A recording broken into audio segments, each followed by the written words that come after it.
Hey everyone, and welcome back to my channel, or if you're new here, my name is Kayla, otherwise known as Grimlina, and if you haven't done so yet, I would love to have you hit that red subscribe button down below, along with the little bell button next to it, so that you will be notified every single time I upload a new video. So today's video is going to be the second installment of my new true crime, true mystery series of videos that I'm going to be doing on this channel, and if you haven't seen the first video that I did for this series, I will link it in the cards and down in the description. That video was about an unsolved missing persons case, so if you haven't checked that one out, I suggest you go watch that one as well because it is also very interesting. But today's video is going to be on a John Doe case, and if you're not familiar with the terms Jane Doe or John Doe, it's basically just an unidentified person. Like the females get labeled Jane Doe and the males get labeled John Doe. Most of the time, these unidentified people are found deceased in some way. The investigators aren't able to locate any kind of ID or match the person to any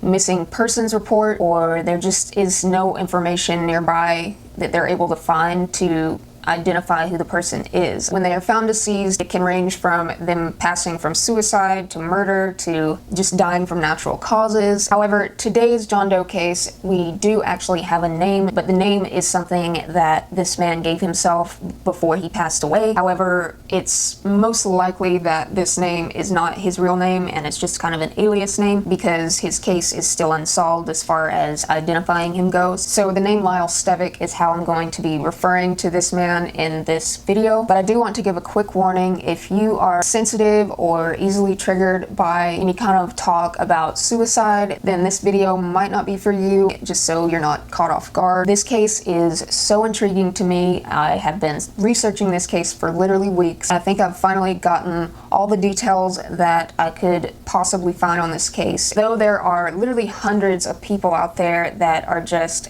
really invested in this case, I really was shocked to see that there wasn't really a whole lot of information on the LYLE STEVIK case on YouTube in particular. So that was just another thing that really made me want to do a video on this case. There are a ton of details and a ton of things to say about this case, so if you're interested in hearing the details, I suggest you grab a snack or a drink because it's probably going to be a lengthy video.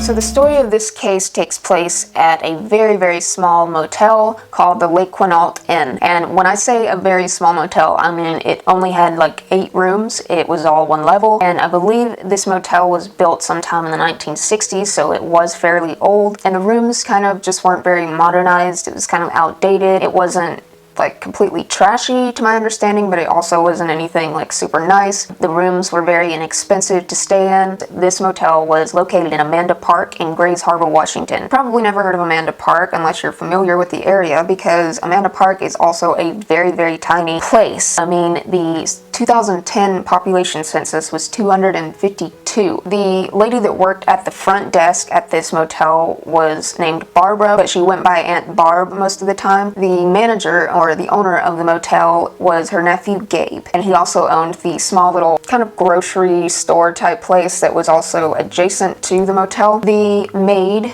or housekeeper's name was Marcella, and that's really the only 3 people that I'm aware of that was working there or was there at the time that this case took place. But honestly, it wasn't a very busy place, especially in the off season, because most of their business came from like fishermen, so I'm pretty sure a motel could be run by 3 people when it's so small and not very busy. So this story begins Friday, September 14th, 2001. And the weather on this particular day was very overcast and it was kind of drizzling rain. It wasn't super cold, but it was a bit chilly. It was somewhere in the 40s, maybe 52 degrees at the most. On that Friday, September 14th, around 4 or 4:30 p.m., a young man who appeared to be somewhere in his 20s walks into the Lake Quinault Inn. This guy was pretty tall, but he was very, very, very skinny. He was well dressed, but casually dressed, and he had deep black hair that was like slicked back on his head. So this young man walks up to the front desk where Aunt Barb is, and he tells her he wants to check into one of her rooms for only one night. He paid in cash, no cards or checks, and I believe the cost for one night was $43.87. When he checked in, Aunt Barb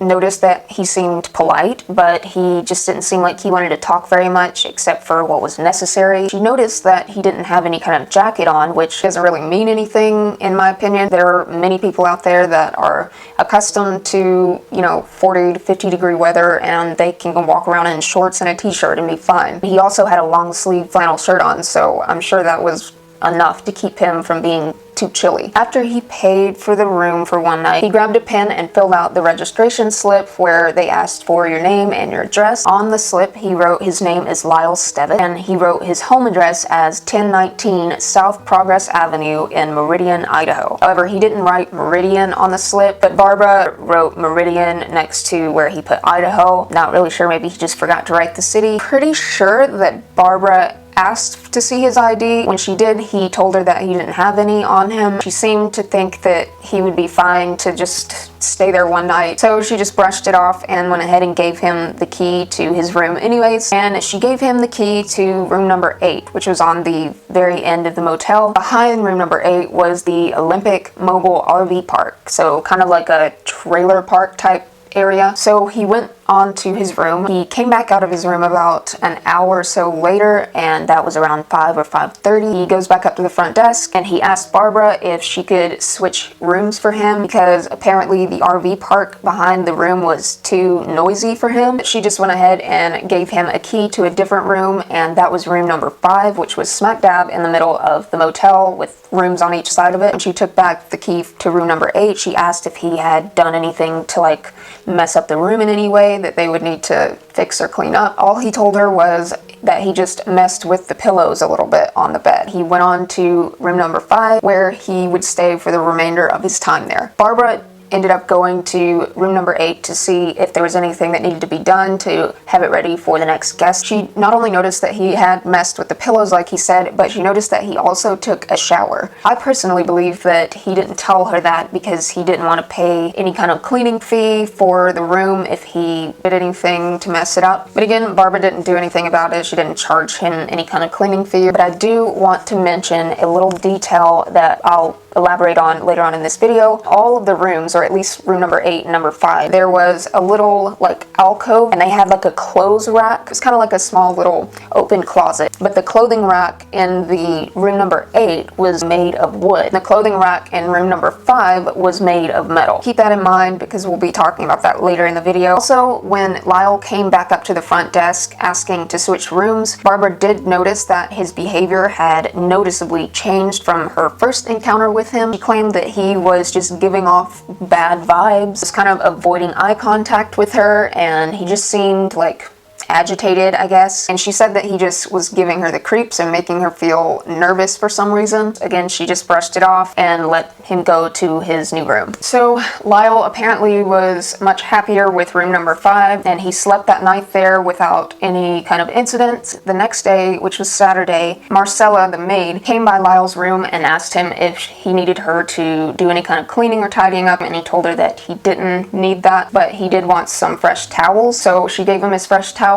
Lyle ended up telling her that he had decided that he wanted to stay a couple more nights there until that following Monday. But he didn't immediately pay for the 2 extra nights to stay there at that time. I guess they just assumed that he would pay for those when he checked out. It was either Saturday or Sunday. Some of the employees noticed that Lyle was walking back and forth right next to the highway that was really close to the motel. They did think that was odd that he was just pacing back and forth, but again, they brushed it off, didn't really think much of it. So on Sunday, which was September 16th, the maid Marcella dropped by Lyle's room again and asked if he needed her to do any cleaning or tidying, and this time he barely cracked the door open and just kind of stuck his face in the crack of the door. He didn't fully open at that time, and once again he told her that he didn't need any kind of cleaning done. So the maid said, well, can you at least let me change out your garbage cans in the room? So he did let her come in and do that, but for the most part that Saturday and Sunday that he was there was uneventful. So Monday, September 17th comes, and the weather is pretty much the same as it had been all weekend. Overcast, drizzly, around 50, 52 degrees. I guess the checkout time for the motel was around 11:30 a.m. Barbara wasn't actually at the motel that day because she was like on vacation or something in Olympia, which was about 90 miles away. But Marcella was there working, and she noticed that Lyle still hadn't come to the front desk to check out, and it was past 11:30. So she got curious and decided to go to his room to check and see what was taking him so long, or if he had decided to stay longer. She knocked on his door and she never got any answer. So she knocked a few more times without any answer, and she decided to open the door just a little bit to see if he was even in the room. When she opened the door, she saw Lyle over in the left-hand corner of the room. He had his back to her. He appeared to be kneeling on his knees, and he had his hands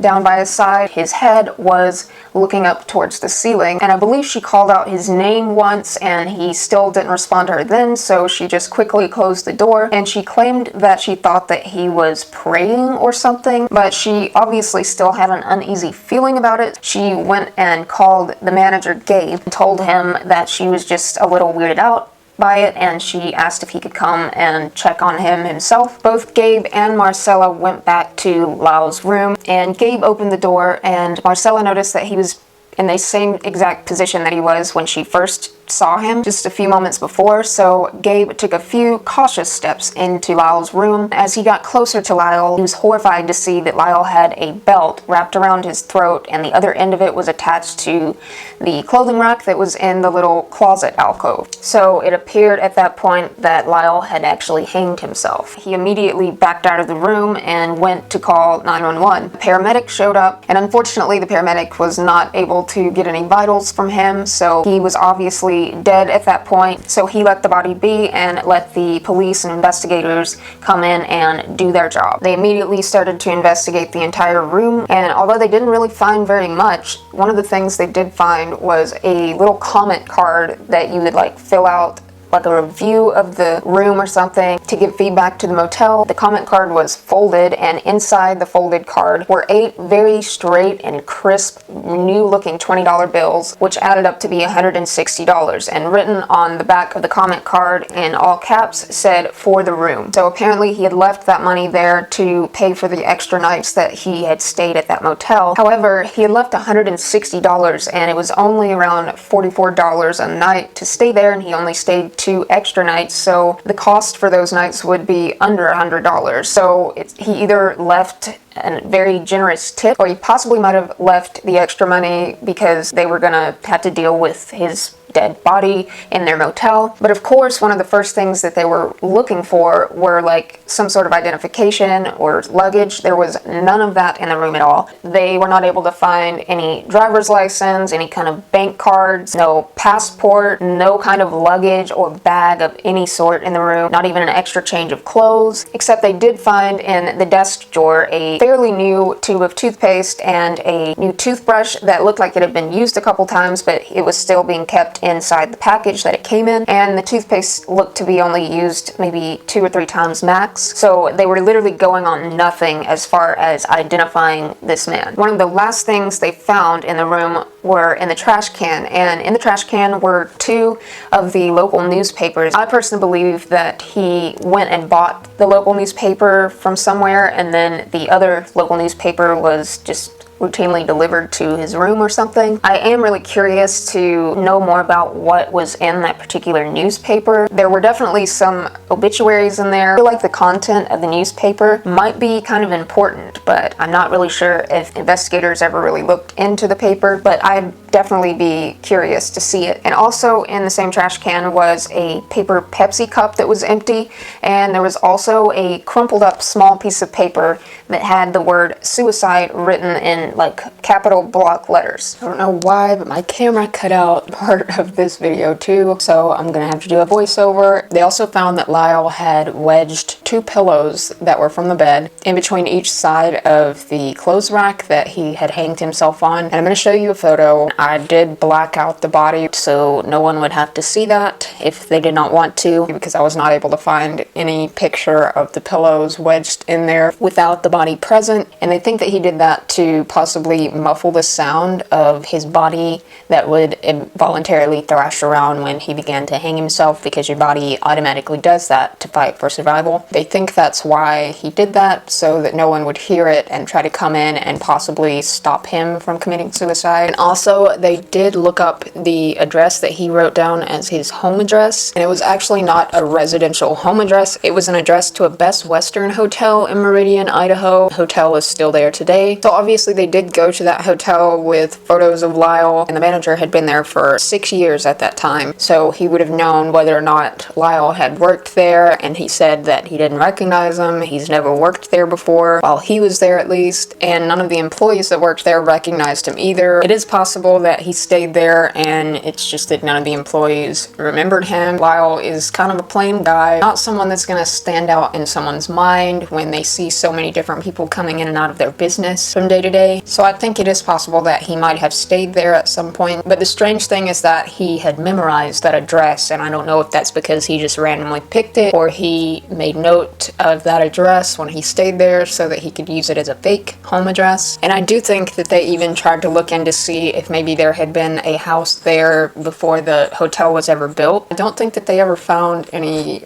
proof that there was a house there before. I wasn't really able to find a ton of information about that, but however, I guess it is still possible that there used to be a house there where he used to live. I'm not sure. It also cut out part of what I continued to say in a moment, which was that they did look for any other possible LYLE STEVIKs. They were only able to find one actual LYLE STEVIK, and I'll continue talking now about the rest of it. And they found that this LYLE STEVIK was living in Oregon, so they called the wife of this man and asked if there was any sort of relation or connection to the LYLE STEVIK that committed suicide, and the lady said that her husband LYLE STEVIK was alive and well and had no relation or connection to this John Doe. So they did end up discovering that there was a character in a book named LYLE STEVIK. However, STEVIK in the book was spelled S-T-E-V-I-C-K, and the John Doe spelled it S-T-E-V-I-K. So he left out the C. Not that that's a game changer, but it is something to note. And the book that this character was in was called You Must Remember This by Joyce Carol Oates. From what I've read, this book was not a very popular one of her books. It's definitely strange that he would have known about this book or about this character, and overall it didn't seem to be a type of book that a man of his age would even be interested in reading. He possibly might have been assigned to read this book back in high school or college or something, and he just related to the character or remembered the character and just chose that as his fake name. But the book's main character is a young girl who, in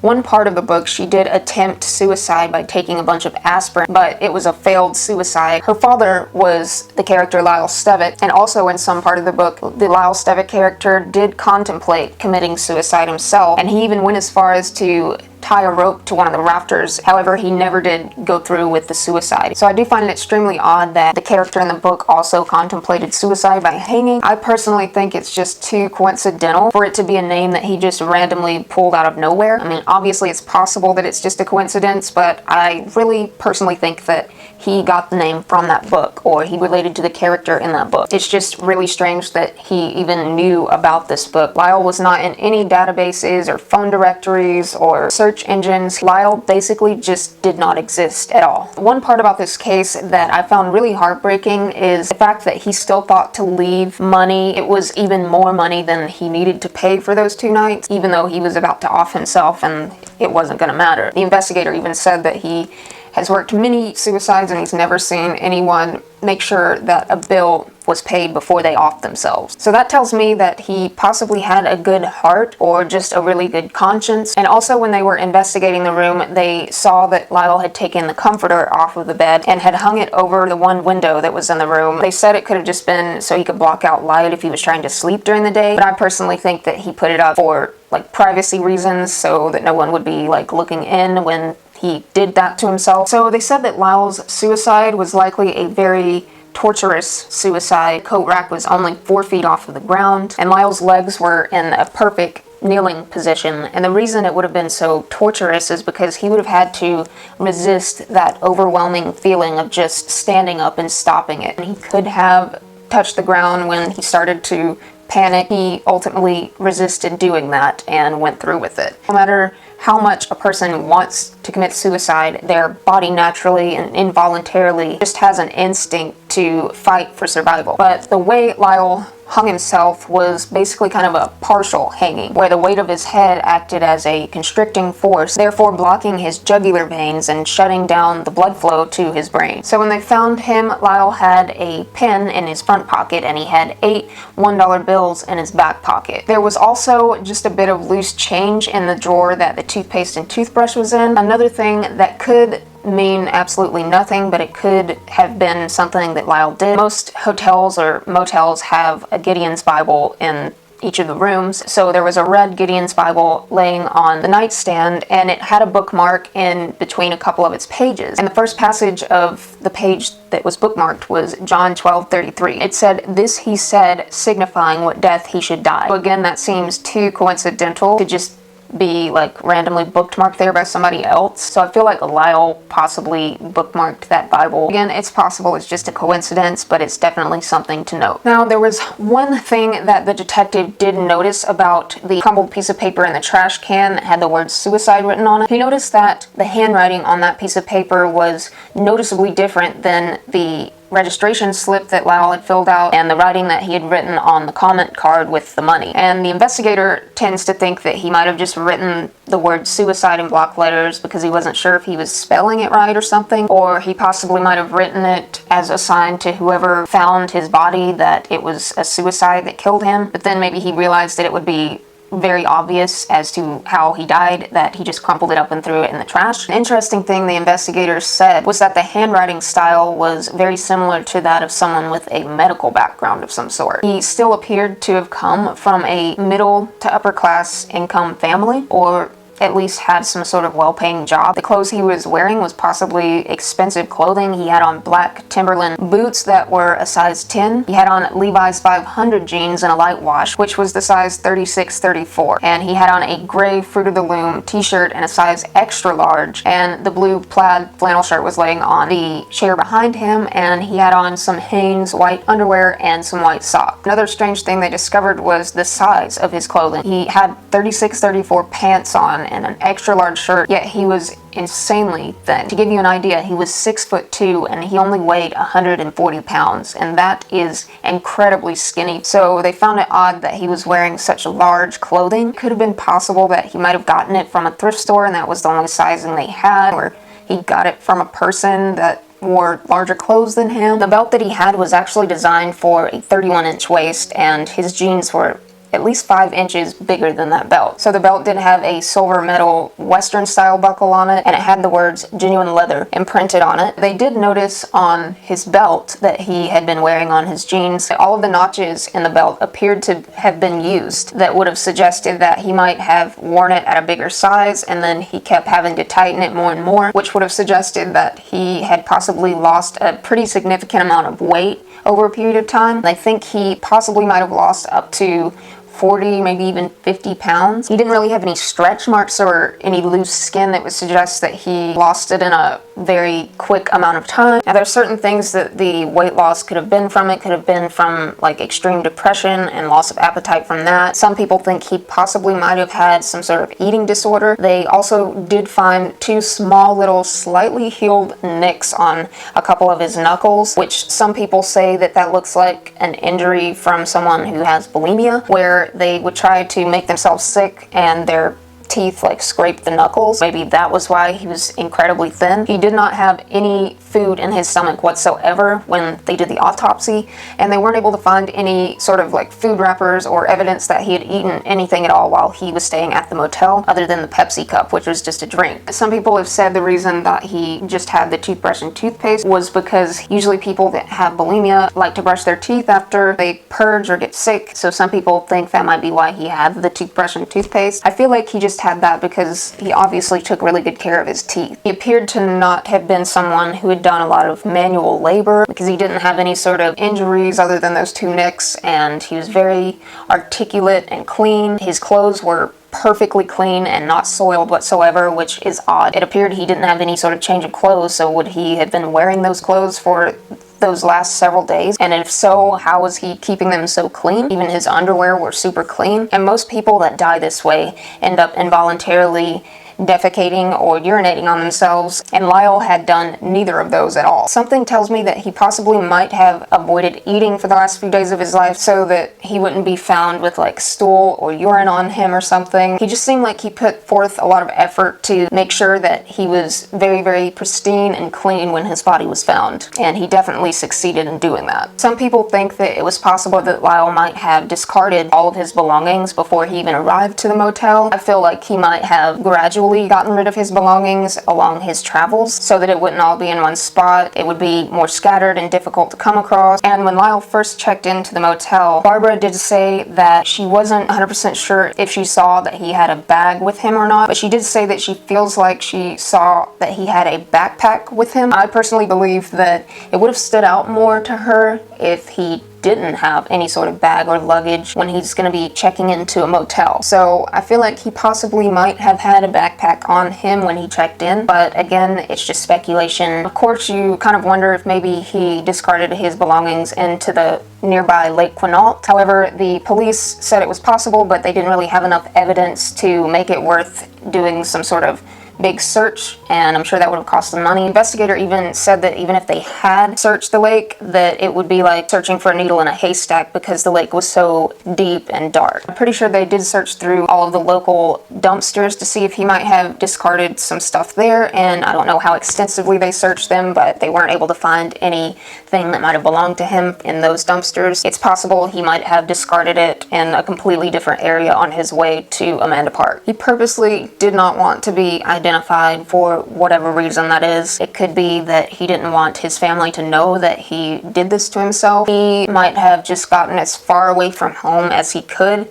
to do this to himself so that he wouldn't be near family or friends and they wouldn't have to experience the horror of finding him dead. Who knows if he even had any family that was still around. Someone, somewhere, has to know who this man was. He had to have had some sort of colleague or friend in his past, possibly parents or siblings. Like, there has to be somebody out there that knows who this guy is. This case is just super, super frustrating to me because, you know, you have the body, you have the DNA, however, it's still unsolved. It just seems so solvable. It's just the right thing that has to be discovered, or the right person that has to see the photo. So on that following Wednesday, September 19th, the medical examiner performed an autopsy on Lyle, and that was obviously when they discovered the small little nicks on his knuckle. They also found that he had an appendectomy scar on his abdomen, which didn't appear to be very recent, so it was kind of an older scar. Some people say that, oh, maybe you should check hospitals around the country or in the local area to see if someone matching his description had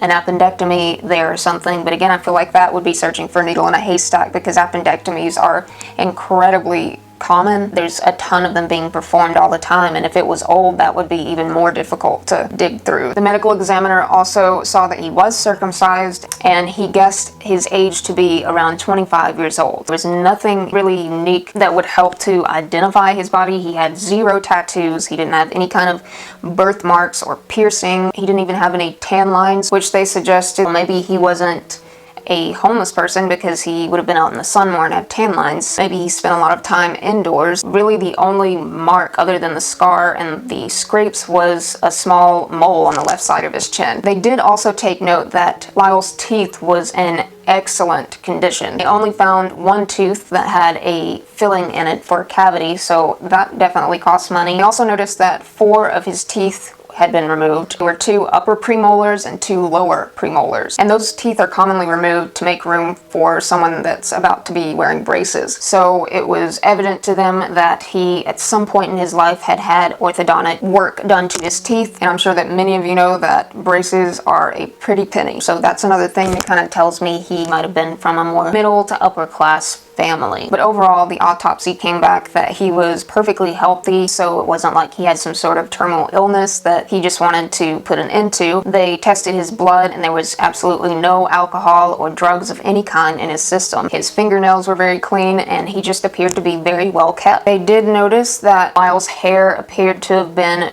pretty recently trimmed, and he did have sparse stubble on his face, which could have been maybe from 2 to even 6 or 7 days of not shaving. It's possible that he could have shaved before he ever arrived there. There was one thing that did stand out to the medical examiner when he did the autopsy, and that was that Lyle had completely attached earlobes. And while that isn't really uncommon, it's definitely not very common. It's just where basically it's like your ears are just directly attached to your face, which can be pretty unique in certain people and can help when ruling out other missing persons. They were also not sure on his ethnicity or nationality was. They said that he could have been Hispanic, which I really don't think he was Hispanic. They said he could have been just Caucasian, and that's what I think he was listed as on the autopsy, but they also suggested he might be Native American, and that is the ethnicity that I'm leaning towards the most. There is one really interesting theory that he might have been Middle Eastern. The fact that people think that he might be that is because Lyle arrived in that hotel literally just a few days after the 9/11 terrorist attacks on the Twin Towers in New York. So some people theorize that he might have been one of the terrorists that was supposed to be on one of those planes, and maybe he got cold feet and backed out and then felt guilty about it and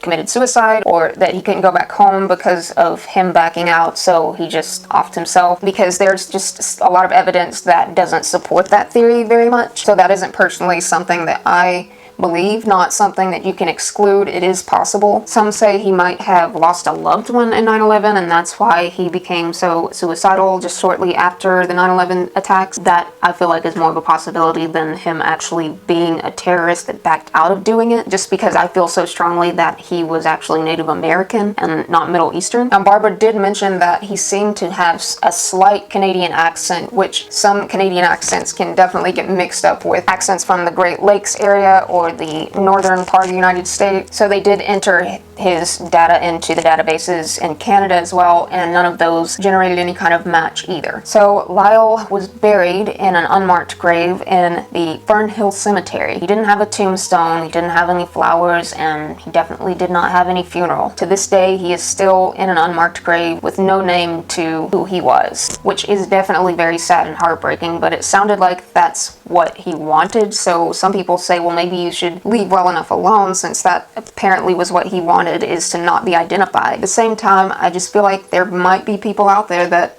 don't know what happened to their relative or friend. And I just feel like it's still important to identify these people, even if they didn't want to be. And they did come up with a composite photo of Lyle that they tried to put out to the public as much as possible. They also did an age regression photo of him to see if maybe someone would recognize him from like high school or college or something. And they also did a composite adding like more weight to his face to see if maybe someone recognized him, because people can definitely look a lot different when they've lost a significant amount of weight. I think they even also did a composite photo of him smiling, because some people can look different when they're not smiling and when they are smiling. So far, none of those photos have gotten any kind of leads as to who he is, unfortunately. Now, they did do some isotope testing, I believe in 2015. They usually do that from the person's hair and the person's tooth enamel. I'm not really sure about all the scientific stuff it involves, but it can show like the areas of where a person might have grown up, where they might have lived throughout their life. Tooth enamel was the most telling, because your tooth enamel is what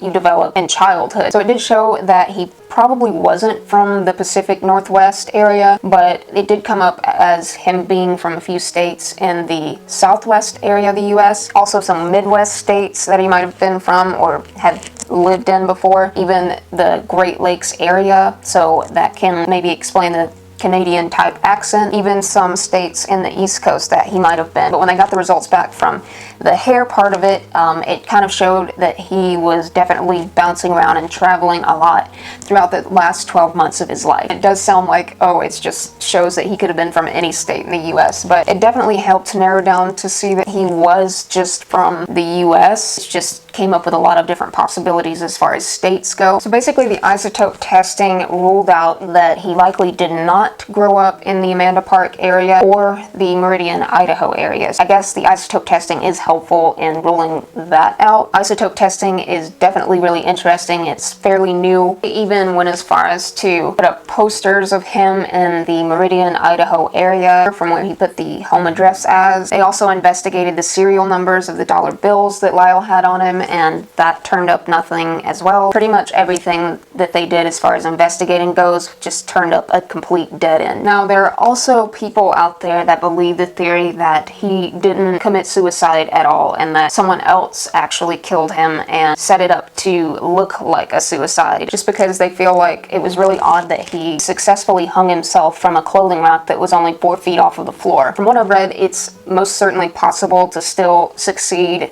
in doing it that way. That's not really something that makes me believe that he was murdered. I don't know that I believe that theory all that much, but again, it's not something that I would be able to rule out. No one in the area or any of the employees either saw anyone ever with Lyle, whether it be in the room or outside of the motel. They really didn't even see that he had left the premises of the motel other than pacing up and down the road. It's possible they just missed him and he did go out for a short period of time and come back while he stayed there. I mean, he had to have gone somewhere to be able to buy the newspaper and buy the Pepsi cup and possibly the toothbrush and toothpaste, unless he already had it with him. They also noticed that there were no incoming or outgoing calls to any kind of long distance numbers, but I'm not really sure if he had made or received any calls on the motel phone from anyone in the local area. I'm not really sure if they're able to tell that. Now, there is one last thing that I wanted to bring up and mention in this video, and that was that someone, I'm not sure who, came across an anonymous post in a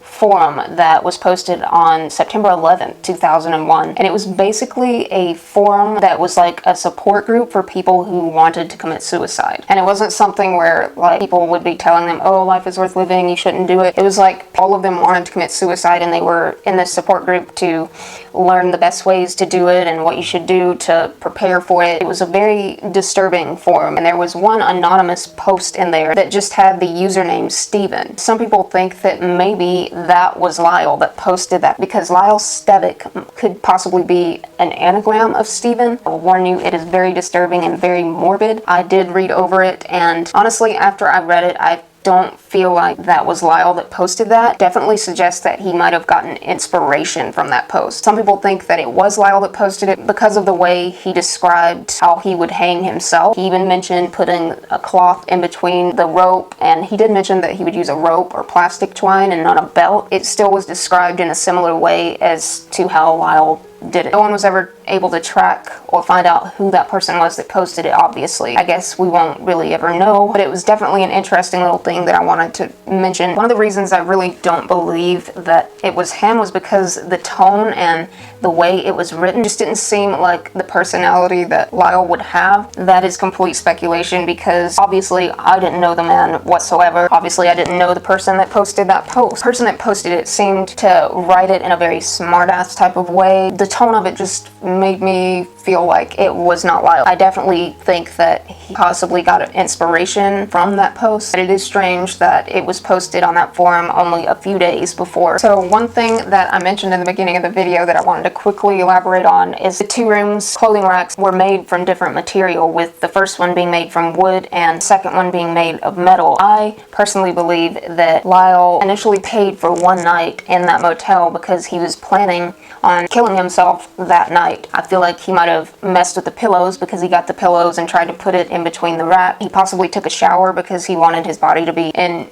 a pristine, clean condition when his body was found. Then maybe he noticed that the rack was wooden and he might not be able to succeed in killing himself. Then maybe he just got flustered, started having second thoughts, and that's why his behavior changed when he came back out. But at the same time, I'm not really sure how he would know that one room had a wooden rack and the room that he was going to next would have a metal one. But I feel like he initially was going to do it that night, but he started having second thoughts. I think I have pretty much talked about all of the details that I was able to come across in this case for the most part. If I left any kind of important details out and you know them, definitely leave them down below. I've always appreciated any additional information that you can provide on any of these cases that I talk about. If you stuck with me all the way to the end, I truly, truly appreciate you taking your time out of your day to watch, and thank thank you for giving LYLE STEVIK your time. I hope that one day that they are able to identify this man. Who knows if it will ever be solved. Either way, it's incredibly sad that it's now a cold case. So anyways, I hope that you found this case as interesting as I did. If you have any suggestions for future cases, definitely let me know down in the comments. I would love to know what your theories are on this case. I really love discussing